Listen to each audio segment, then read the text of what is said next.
Hello, everyone, and welcome to Grid Live. Very excited, very exciting day overall. Joe Samaniego, Kobe Lambeth from the podiumfinish.net. 2 days of racing. I know, Kobe, you already been quite busy with everything going on with the Xfinity Truck Series. Anything you'd like to say about those two races? I know you've been working really hard covering both races today. Oh yes, Joe. It's definitely been a long day of racing on the NASCAR side of things.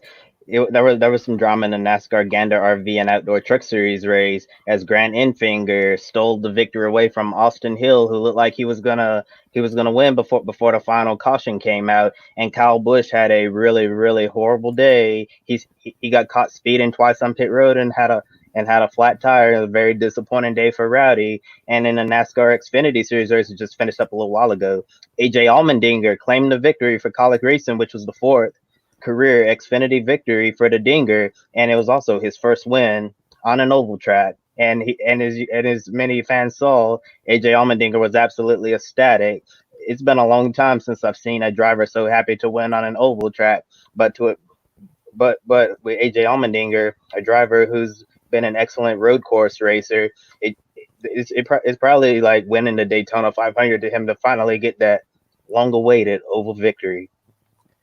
I agree. AJ Allmendinger, big time racer, hasn't been in the oval victory lane, especially in the Cup Series. He is definitely somebody that I think has a lot of skills, especially since he's done a lot of Indy cars, which we're going to start leading into. Once again, for everyone joining us, Grid Live going on right now. Joe Samaniego right here, Kobe Lambeth from the Podium Finish. We want to thank everyone for watching our program today. We know the IndyCar series do have on their pre-race program on NBC Sports Network. So we're very excited that you have you joining us. On the comments, please let us know, who do you think is going to win tonight's IndyCar race? Who's going to win tomorrow's NASCAR race? So definitely we're really excited, especially with the Indy cars. They're finally getting their season started. It's going to be on NBC prime time at Texas Motor Speedway. I know right before the season opener, the series did call off the first race of the year at St. Petersburg. Kobe, what are your initial thoughts about IndyCar finally returning tonight? For one thing, it's great to see IndyCar get a primetime slot on big time NBC instead of NBCSN. I think that this is a prime opportunity to introduce IndyCar to a brand new audience, because usually when I'm talking to just general people who don't really know much about racing, if I ask them, "Have you heard about NASCAR?" They say, "Yeah, I know NASCAR, but I don't watch it." But then when I ask people about IndyCar, they're always like, "I've never heard of IndyCar." Yeah, and that's always, I've always found that really, odd to me, because everybody's heard about NASCAR, and then when I tell them about IndyCar, they have no idea what I'm talking about. And I'm actually a little nervous about tonight's race from a safety standpoint, because the drivers haven't had a lot of time to practice at Texas, and we saw some crashes in practice and qualifying, and it looks like it might be a one groove track tonight. So track position is going to be exceptionally important. Definitely. It looks like something, especially from the practice today. Qualifying, we saw Takuma Sato had a little bit, well, pretty much not a little bit, but he was just a little bit outside the groove, and that little bit of what was left of the PJ1 traction hit the wall. He's going to be starting in the back likely tonight. This is the 32nd time the IndyCar Racing Series, NTT IndyCar Series, is at Texas Motor Speedway. They've been racing there since 1997, when it used to be the Indy Racing League. That was the site of the first nighttime IndyCar race under the lights. And in case you were wondering who won that race back in 1997, it was Arie Luyendyk. So definitely we want to hear from all our fans watching. If you have an idea who you think is going to win tonight's race, please mention in the comments. We'll love to show it on the video today. Now, for IndyCars tonight, Texas Motor Speedway, primetime on NBC Network. This is the first time Texas Motor Speedway is playing host as a season opener, and a lot of people will rank Texas Motor Speedway as sort of one of the big tracks. Huge seating capacity, been around since 1997. This is IndyCar's 32nd race there.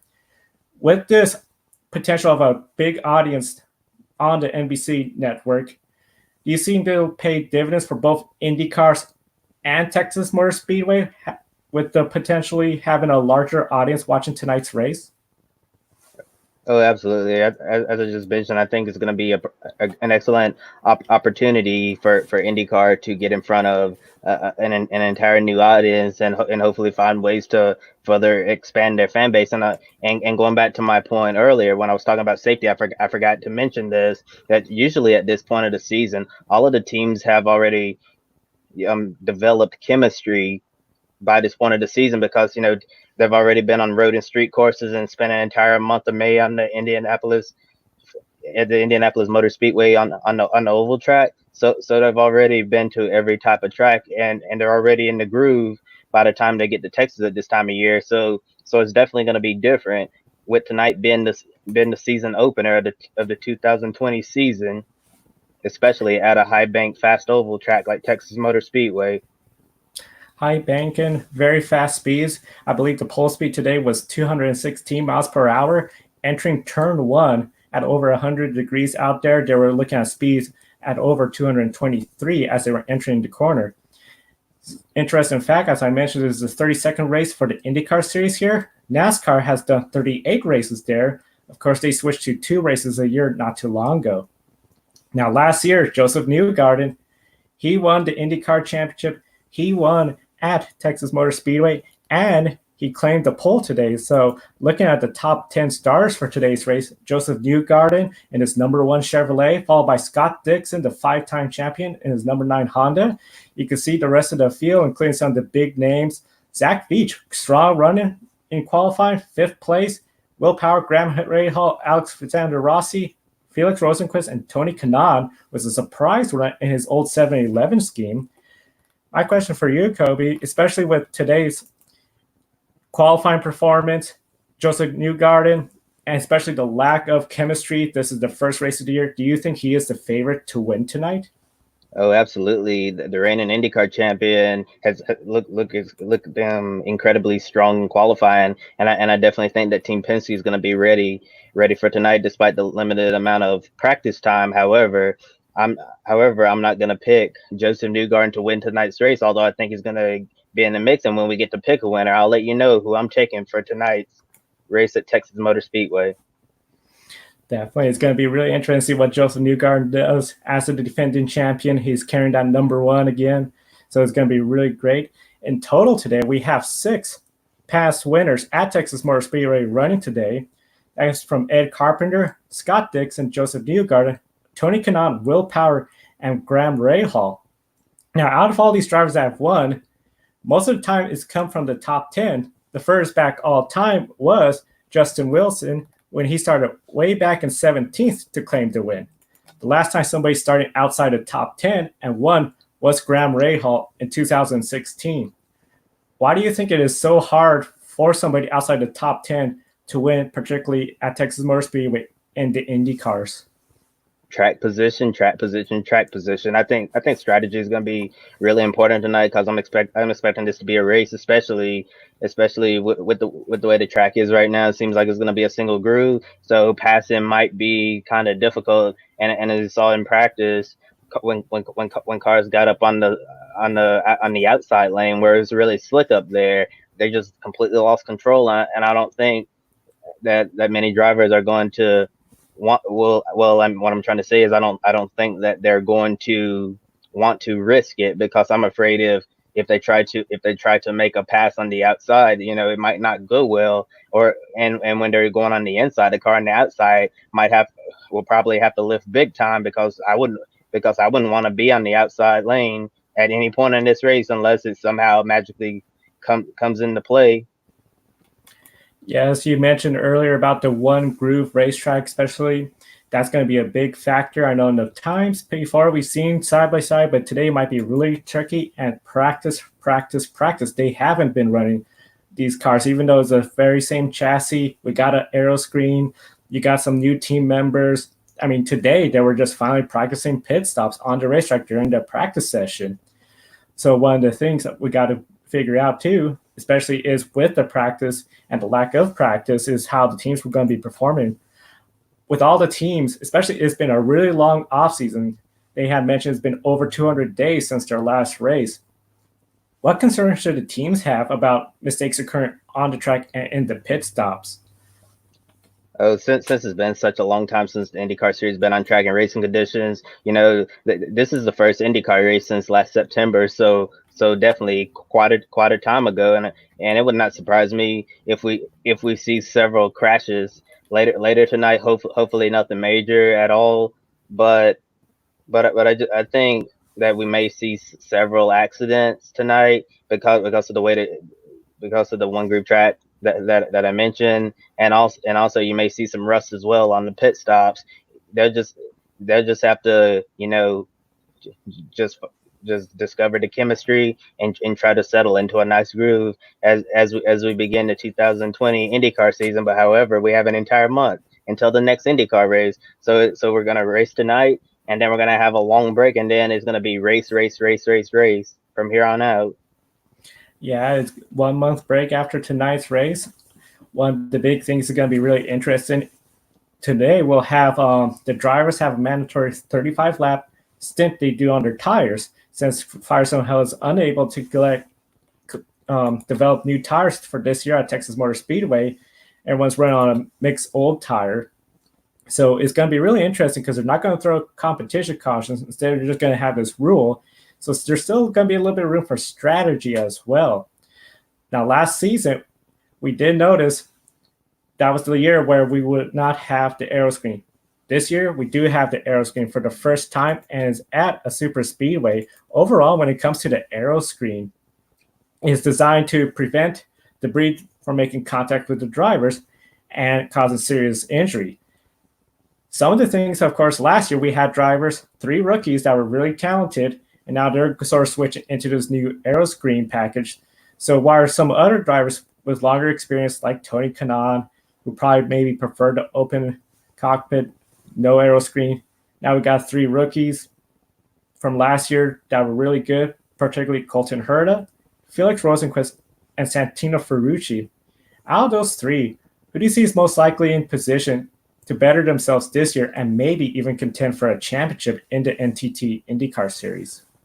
Without a doubt, I'm picking Colton Herta right off the bat. I think he can be a serious contender for the 2020 IndyCar Championship, especially since the Hart and Steinbrenner operation strengthened their ties with Andretti Autosport. They're basically they are an additional Andretti car this year, and I think having the Hart and Steinbrenner operation joining forces with Andretti Autosport, I believe that is definitely going to make the difference for Colton Herta. And Colton Herta did a fantastic job last season. Remember, won his first race at Circuit of the Americas. He absolutely dominated that entire race, and without the same level of support now that he's getting from Andretti. And I really think that Colton Herta could be a serious threat for the championship this year.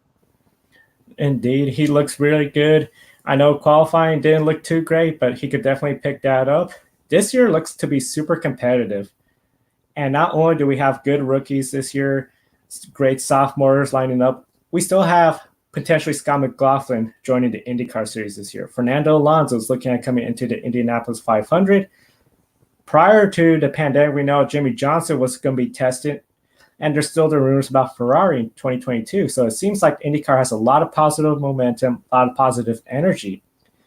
Tonight, do you think this is sort of the big kickoff that could really push IndyCar into a new era, especially under Roger Penske's leadership?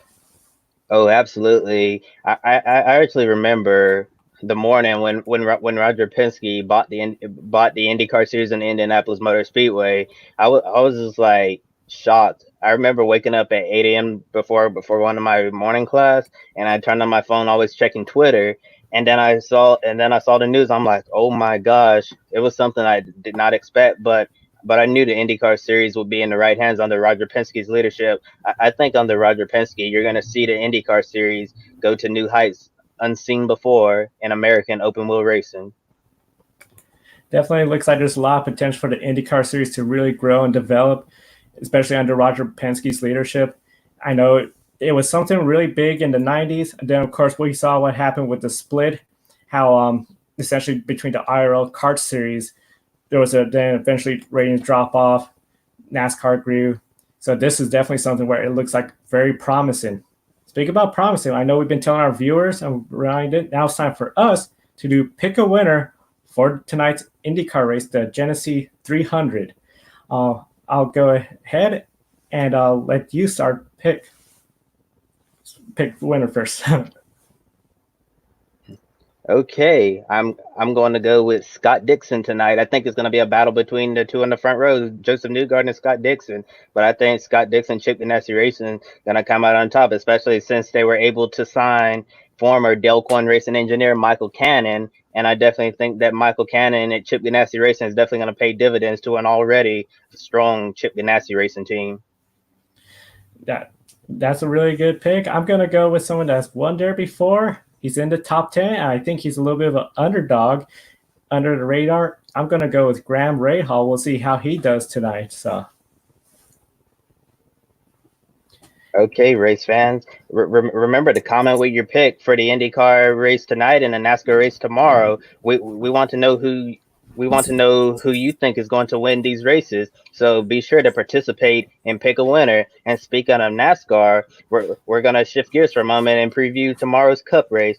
So after a burst of 5 NASCAR Cup races at Darlington, Charlotte, and Bristol in a span of 3 weeks, the teams had a Wednesday off the track and they return to Atlanta tomorrow.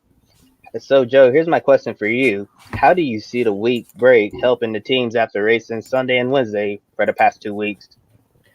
definitely with this break, it's sort of been really helpful for the teams because one of the things we went essentially 72 days for the Cup Series to come back with no practice, just simulations.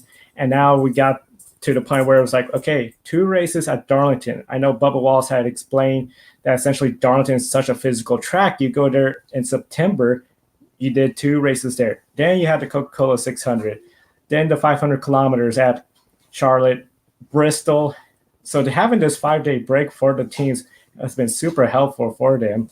And definitely, I think, especially since we're coming to Atlanta, a track where tire wear is going to be very critical as well. Okay, so looking at the starting grid determined by the luck of draw, the home state favorite Georgia boy from Dawsonville, Chase Elliott, is in the lead. So how big of an advantage does racing in your home state give? I mean, it's not like a sports team with home field advantage now, since we don't have any fans for additional cheers during introductions and throughout the race. It's interesting with car racing in general. There's always some excitement. You know, you're in your home state, family, friends that are coming around, especially for here, Georgia, Chase Elliott, prior to him, Bill Elliott, who was really popular. So definitely having that extra energy in the air when you go out to make your qualifying lap during the driver introduction is really big. Same time, though, it's really interesting. The drivers are so in the zone, focused when they're at the racetrack. It's almost a distraction. So it might play to a benefit where he could really just focus on the job at hand. Get through this 500-mile race at Atlanta Motor Speedway. You don't have the added pressure of, school friends or teachers from the past at the racetrack cheering you on. Just focus and do your job. And the last time we raced at Atlanta Motor Speedway, Brad Keselowski went to victory lane, and he also won last weekend as well. He can win his 3rd race so far of the 2020 NASCAR Cup Series season tonight. Well, tomorrow.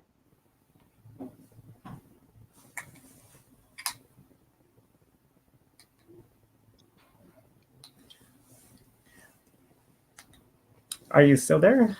Yes. Okay. Got a little cut out here. I know we got some rain coming in, so I missed part of your question that you had asked. Okay, I'll repeat it. I said the last time he raced at the Atlanta Motor Speedway, Brad Keselowski went to victory lane, and he won last weekend at Bristol. Do you think tomorrow afternoon can Brad Keselowski win his 3rd race of the season? Definitely, I think he could win. It's been really interesting just because with Brad Keselowski, his first win at the Coca-Cola 600 almost fell on his lap, where essentially he was back in the pack. Here comes Chase Elliott. He inherited the lead and the win. Bristol, he was again 3rd, 4th. Chase Elliott, Joey Logano, Denny Hamlin, all within the span of less than 11 laps to go. Have bad luck. He gets the win. He won there before. He has a really good, fast team. In fact, all the Penske drivers are starting up in the top 10, even though it is luck of the draw. He's one of the best drivers out there. He's, I believe, 8th in the drivers with the best top average finish. So I think he has a lot of potential for possibly getting win number 3. Yeah, and Brad Keselowski is 8th in the list of top 10 active drivers, and 4 of them are starting in the top 10. Chase Elliott, Kyle Busch has an average finish of 14.4. Brad Keselowski has an average finish of 15.1. Kevin Harvick 16.3, and Alex Bowman 23.2. So out of the top 10 starters, who will you keep your eye on? Definitely, I'll be keeping my eye on, especially some of the more experienced driver, Kevin Harvick, Jimmy Johnson. I think those are 2 drivers that could really do well. This is the older track, older groove. It seems every year NASCAR wants to, well, not NASCAR, Atlanta Motor Speedway wants to repave the track. But then every year the drivers say, no, we don't want that to occur. We love the racing track product here. So it's something where tire management is going to be really huge. We do know it's a 500-mile race, so it's going to be a really long race. So tire management, pit strategy will come into play. And I think those are definitely some of the drivers. Kurt Busch, Kyle Busch, you can't, of course, ignore them, but I definitely think Kevin Harvick, Jimmy Johnson are 2 drivers that I'll be particularly watching. So do you think anybody is going to struggle from the top 10? I think so. I mean, especially in the top 10, there are some drivers that it seems like, especially since it's the draw from owner points, we're going to come in here and just race, no qualifying, no practice. As for when it comes to those drivers, I think it's going to be just something where it's just going to, I don't know who in particular, but if you don't have the setup and you're just plowing in the corners and your tires are not gripping and you're losing grip each time, you're going to be struggling. Yes, so only 6 drivers have won here at Atlanta. Well, 6 active drivers have won at Atlanta. Brad Keselowski, Kevin Harvick, Jimmy Johnson, Kurt Busch, Kyle Busch, and Denny Hamlin. So my question to you is, what makes Atlanta so hard to win? Atlanta is really tricky, I know, especially in this current configuration of the racing season being we're just going to draw starting positions and then you're going to go out there and race. Even though Atlanta has multiple grooves, it has a abrasive track, so it does open for strategy. You need that car to handle. I know last year with this package we saw, yeah, the restarts were really close, but they really start spreading out. And the last few years, we've seen a lot less cautions. Besides the 3-stage cautions, there's not a whole lot of cautions at this track.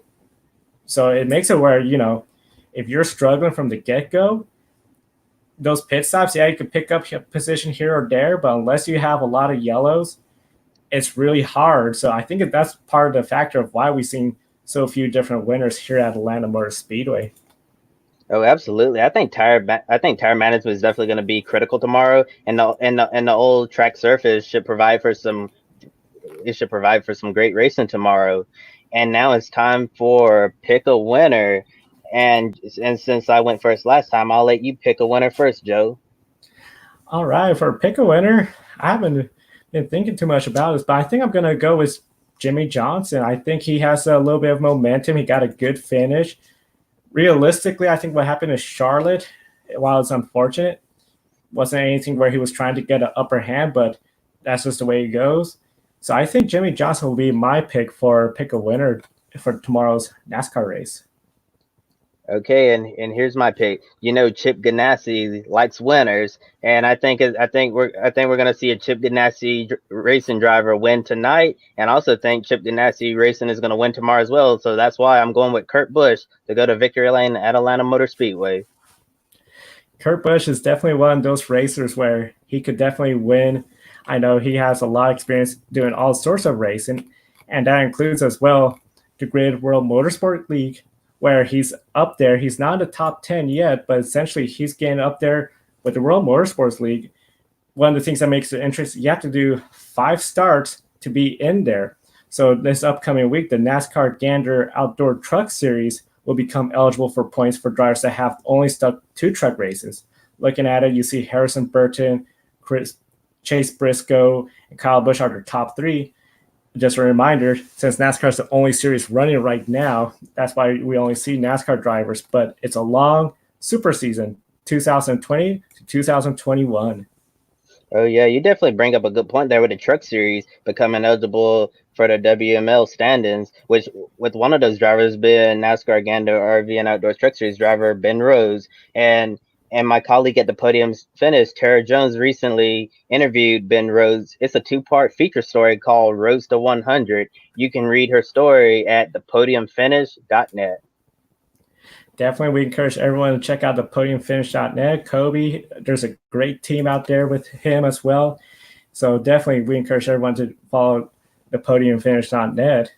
One of the big things, of course, we'll be following as well all the time is the grid ranking. The grid ranking is a little bit not as active as usual since there's only NASCAR going on right now. However, with IndyCar racing today, IndyCar will be then one more race away from being scored. For the grid ranking, it takes 2 races minimum for a series to be scored. So once that occurs, you'll see IndyCar series scored, which will be next month. And then, of course, Supercars will have more races at the end of the month as well. So definitely it's going to be a really exciting day. I know we want to encourage everyone. Grid Live Sunday, following the conclusion of the NASCAR race. That's going to be about 30 minutes after the conclusion of the NASCAR race, where we'll break down everything that happened in Atlanta and what happened at Texas tonight for the NTT IndyCar Series. And we'll have the updated grid ranking for week 5. I'd love to have you join us. I hope you all enjoyed tonight's race, and we'll see you tomorrow for the Grid Live post-race show. All right. Y'all take care and have a good night.